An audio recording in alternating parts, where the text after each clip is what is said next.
Hello and welcome to this video cast, this dot connector video cast for subscribers to davidite.com. And this week, the whole thing is going to be a chat with Richie Allen up in Manchester. Morning, Rich. Morning, Icke. And we're going to go through the news of the week. And of course, Richie, there's been an extraordinary explosion of wind coming out of the UN this week, which is probably a good place to start. Everybody was expecting you to talk about the weather in the Caribbean there, which I know you're going to come to. That's right, the UN General Assembly this week. That's my dog barking in the background, by the way. We laughed about this last week. It might happen. There's nobody here looking after her. The UN General Assembly met this week. The leaders of the world, the free world, were there, the so-called leaders of the free world. You want to take issue with things said by Theresa May and Donald Trump with regards to proxy terrorism. This is really important. Yeah, I mean, I've been saying for years and years and years that this world is an inversion. It's on its head. It's on its arse. It's upside down.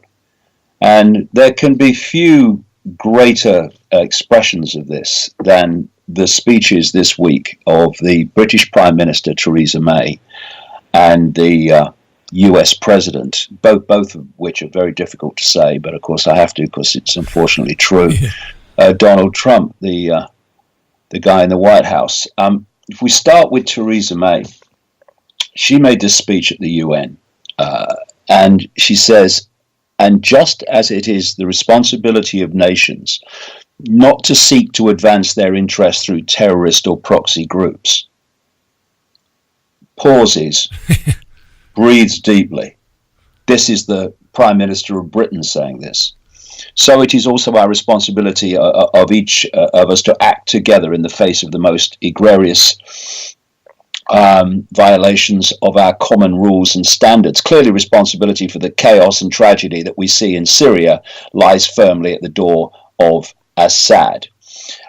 This was spoken without laughing by a woman who has been a member of governments that have, with the United States, funded proxy armies called rebels and freedom fighters in places like Libya and Syria and others, to devastate, destroy, and mass murder vast numbers of people in the name not of fighting dictators, but in advancing an agenda that was written down and published in September 2000 by the neocon faction that came into power with the Bush administration and kicked off this whole sequence of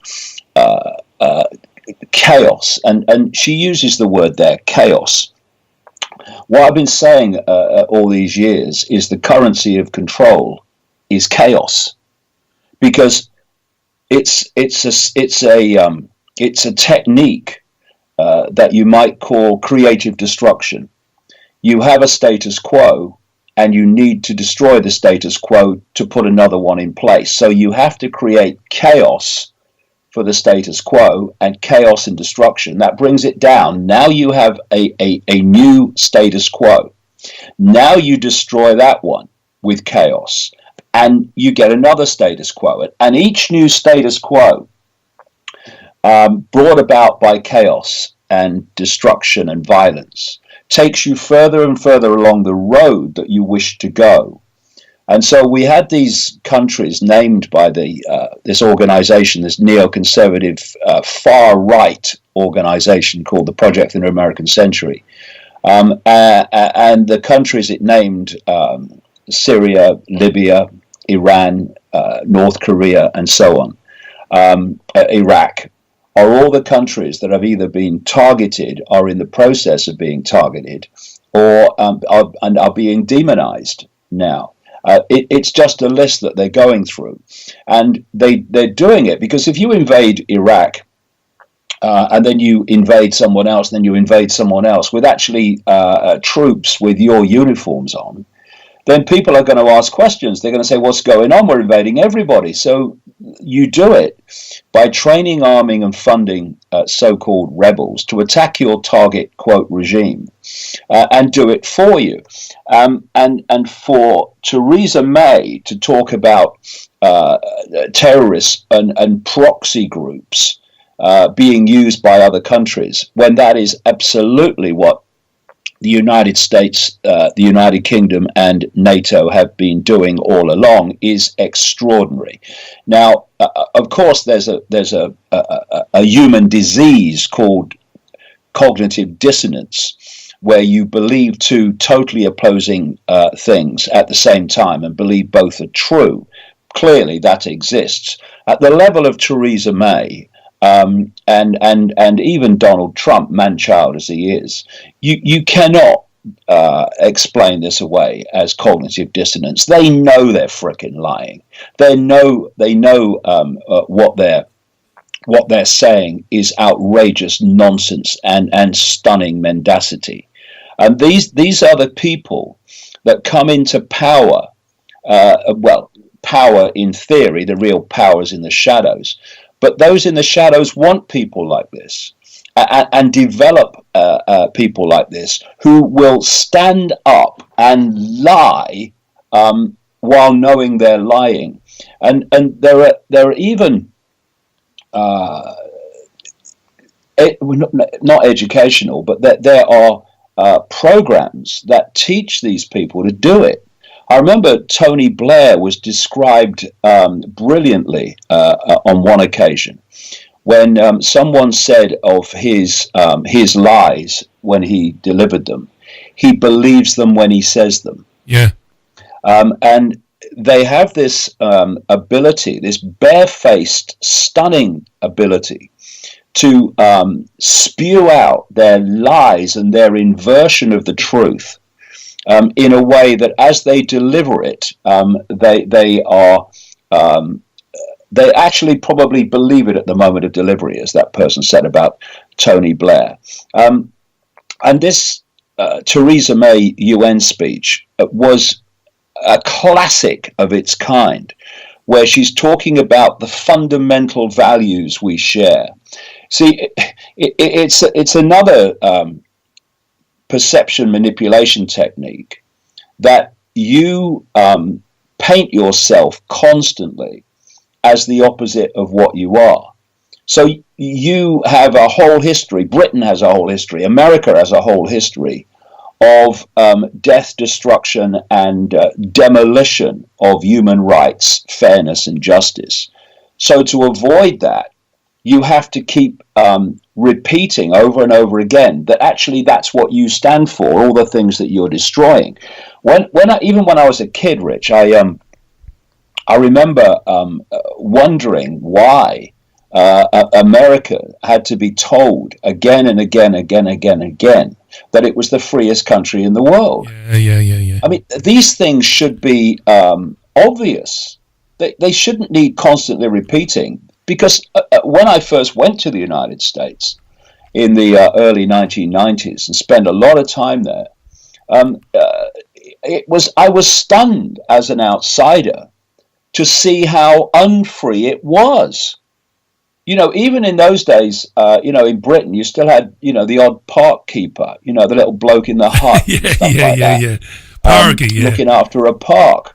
But the park police in America had guns. You know what I mean? They could kill you. Yeah. If only you could see it as an outsider sees it. So when you are not free, you have to keep telling people they are. May went on that nations have to act together in our shared interest and form a multilateral system. This is centralization of global power. If you put it through the Orwellian translation unit. And she said, and it is this rules-based system which we have developed, including the institutions, the international frameworks of free and fair trade, agreements such as the Paris Climate Accord, and laws and conventions like the Non-Proliferation Treaty, which, of course, does not apply to Israel because no one asks them if they have nuclear weapons, even though everyone knows they have. So they're not part of the Non-Proliferation Treaty. But, of course, that's never mentioned because Israel gets whatever it wants. And she says all this enables the global cooperation through which we protect our values. And she is talking about protecting the values of constant death, destruction, and centralization of power in the world. They're the values in this inversion that she's talking about. She went on to talk about the terrorists did not win with all the attacks that Britain has had recently. But of course they did win. Yes. And they do win because of people like Theresa May, who immediately reacts to anything with troops on the streets and demands for more and more surveillance, more and more control, and more censorship of the internet, where she's talking about we must censor hate, etc. on the internet. But of course, the definition of that will encompass the real target, which are those that are putting out information challenging the official version of everything. She said, we will never let anyone destroy our way of life. She is doing it. Trump is doing it.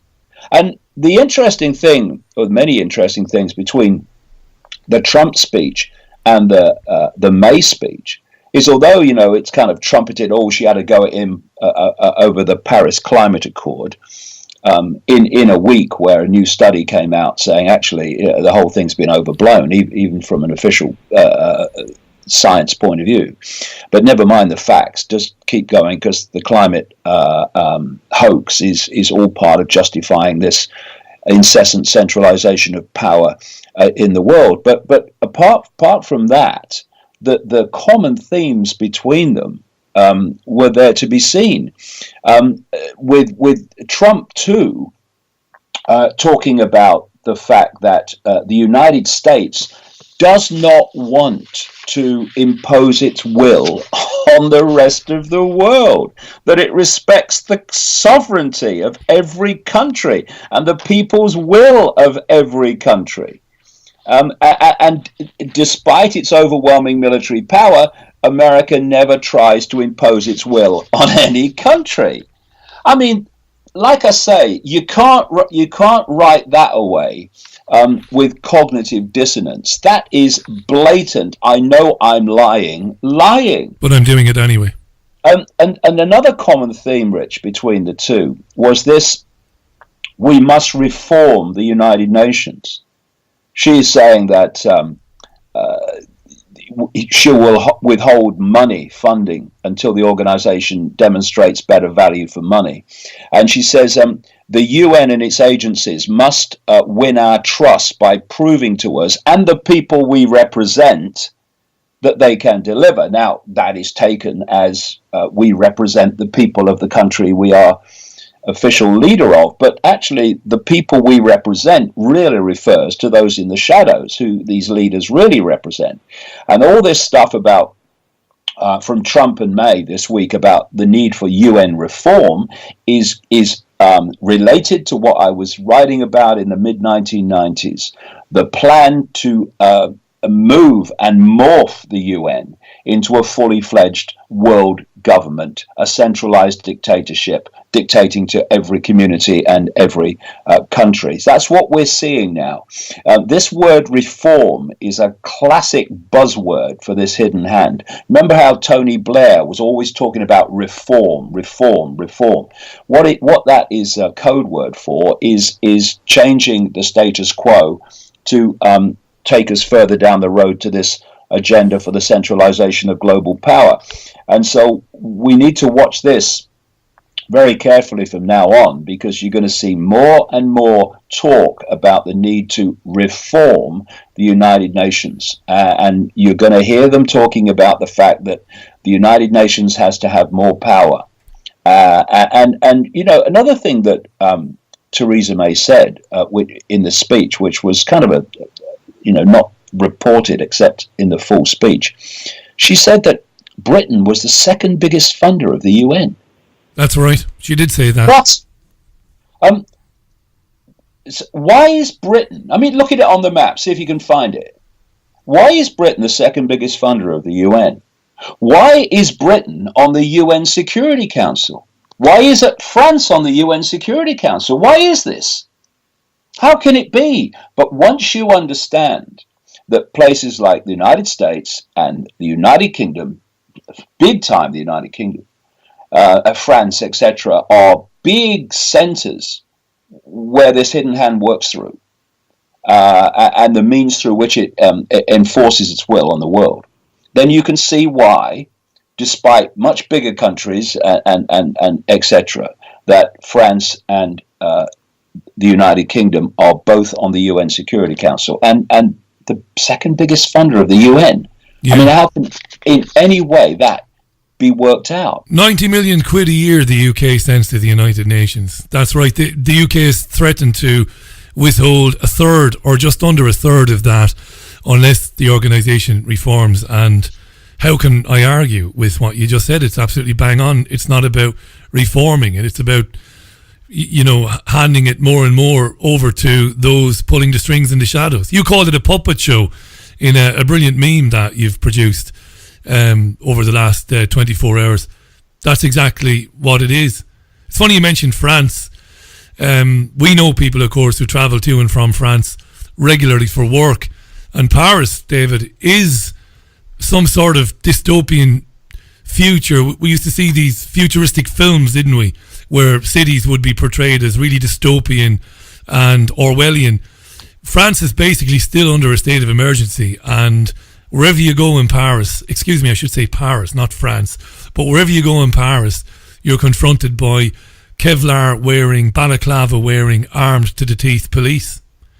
And that's obviously connected to what you're talking about there, France being on the Security Council. Yeah, and what they're doing, and because again, as I keep coming back to, it's all about manipulation of perception. And it's all about changing the status quo through creative destruction. So you eventually move from a point where troops on the streets are, whoa, there's troops on the streets. Yeah. To it becomes the new norm, becomes the new status quo. And people stop questioning it on the same scale, because one of the greatest forms of mind control and perception control is familiarity. Familiarity. Once you become familiar with something, you stop questioning it. Becomes a gimme. It becomes the way things are. And again, with Theresa May, who was a freedom-destroying Home Secretary in Britain before she became Prime Minister, who launches troops in the streets after each terrorist attack, and you have the situation recurring also that when there is a terrorist attack, suddenly the threat goes on to critical, or whatever the highest one they term they use. It is critical. It's critical. Right. Yeah. Why wasn't it critical before the attack happened? Well, why is it now critical because there's been an attack? And why 24 hours later is it downgraded to severe, or whatever the bloody word they use is? Why is it less imminent now than it was yesterday or the day before? It's a game. It's a game of perception and emotional manipulation, moving towards a particular end. And one of the major ends is becoming clearer and clearer, and that's using terrorism. It's been used in so many different ways to destroy freedom and change the very way of life that she says won't change. Keep telling them your way of life is not changing while you're changing it, then they might not notice that you're changing it. Do you think, David, Parisians have become accustomed to seeing the unbelievable military presence there? Do you think that they've already just gotten used to it? It's become a matter of fact. Well, some will have done. Yeah. I mean, obviously there'll be some that won't have fallen for it and will be going, "What the hell's going on? Yeah. When is this going to end?" But this is why they chose a war on terror. Because when do you know a war on terror is over? You know, when you have a war between two countries, eventually someone gets defeated, and you say the war is over, or they agree an armistice or something. You say the war is over. With a war on terror, you can never say when the war is over, because when's the next terrorist attack? You don't know. So because the war can never be said to be over, you can leave in place all the things that you want to be there in a police military state, like troops on the street, and justify it by, well, we don't know when the next attack is. It becomes an ongoing thing. If the war on terrorism had an official end, then you couldn't justify troops on the streets anymore. But that's not the way it works in this perception manipulation that is bombarding the human psyche now. But the longer the troops are there, the more it becomes the norm. All this technology that's taking our freedoms away becomes the norm. And as generations replace generations, it's not even questioned, because the new generation, to that new generation, what is abhorrent to other generations that had a compass, a point of perspective by living in a world that wasn't like that once. People like me are born in the 1950s. To new generations, they're born into the world as it is. It's their norm. They've known anything else. It's there and when this they is arrive, the transition, Rich, that's going on. Because the idea eventually is that we do have a global military police state with no freedom whatsoever, and no freedom of expression, none of it. And what we're seeing, as I was saying earlier, with the solutions being put forward to these terrorist attacks, is summed up by this headline from this week: "Take down hate videos in 2 hours or else," says May. "Web giants with blood on their hands. It's enough. Now these immoral web giants must face the full penalty of the law." And they are. This is another mind game that's going on, Richie, with all this. First of all, you have a web. And there's a spider at the center of the web. Let's call it the hidden hand. Each strand in the web is a secret society, a semi-secret group, or an organization we see in the public arena. Yeah. Further you go out from the web, you eventually hit those strands in the web that we see: government agencies, governments, banks, corporations, etc., internet giants.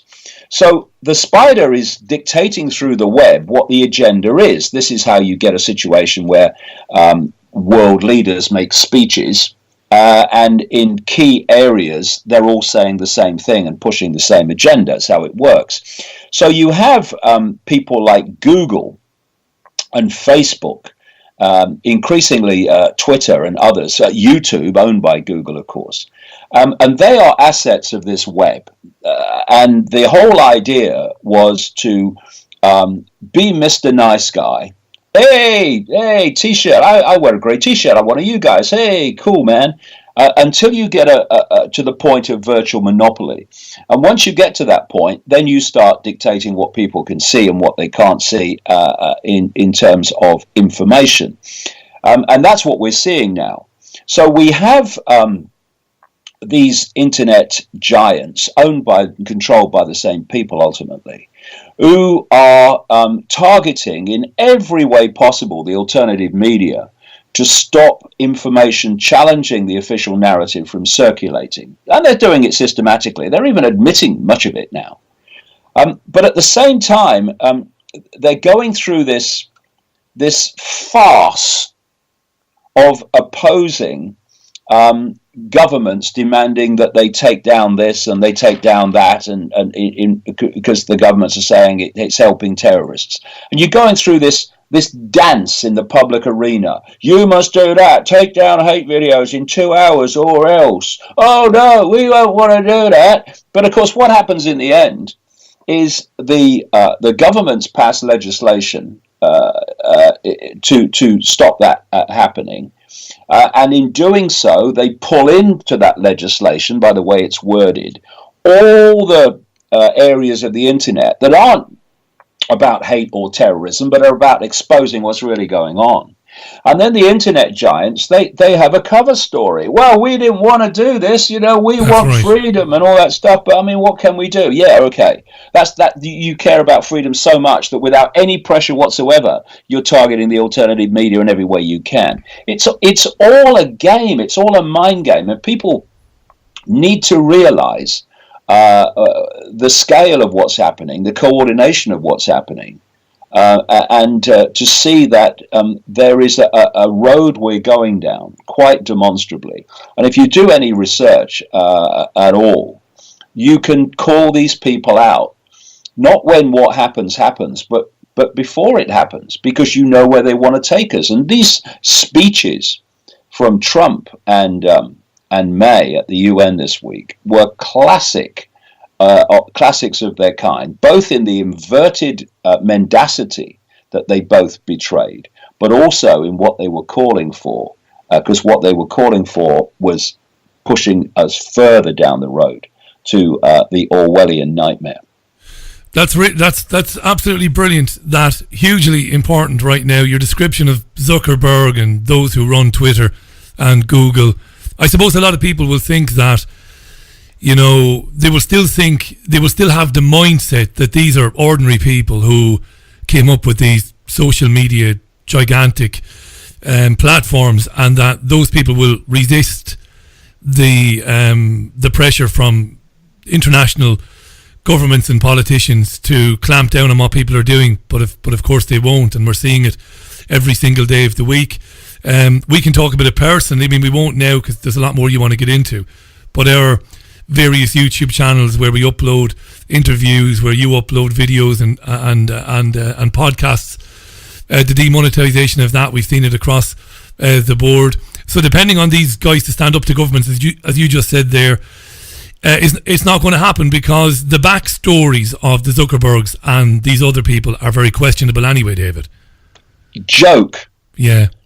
You see, when your centralization of power on the scale that they want and the scale that's unfolding depends for its existence and its effectiveness on computerized advanced technology, are they really sitting round a table, these people, saying, well, what we're going to do, we don't have the technology. Oh, hold on a minute. Some geek in a garage in California has just discovered exactly what we want. Oh, what a bit of luck. I mean, it's a joke.